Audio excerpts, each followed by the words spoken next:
much contact with Mad Dog Vachon in your younger days? Not at all, because when I started training,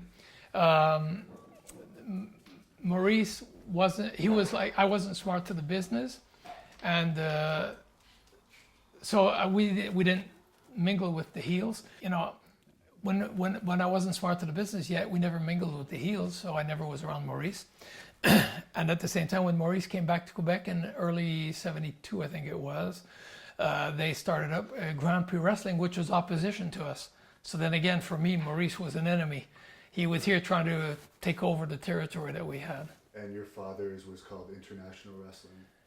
Yeah, Les Arts de la Lutte. That's what it was.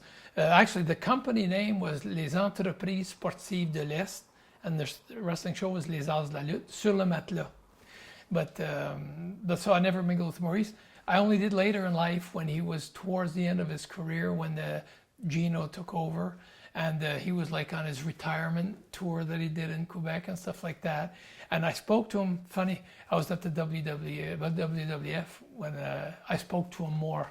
It's coincidence. What did you think of him as both a wrestler and a personality? Because he's such a... He was an eccentric personality.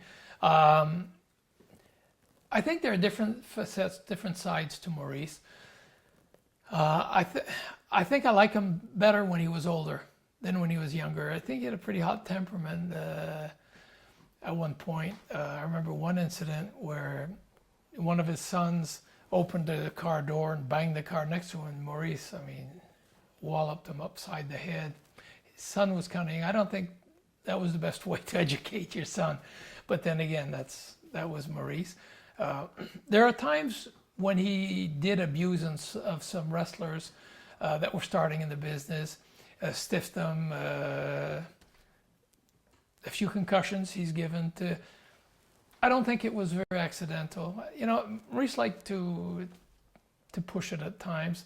That part I didn't appreciate much, but I wasn't around him that much at that point. Like I said, later he was getting also a little more fragile, a little older and less testy, let's say, so he was mellowing out a bit. I appreciated him more then. And after, when he had retired, when I was at the WWF, we were in Omaha one time. I spent a whole afternoon talking to him. It was great.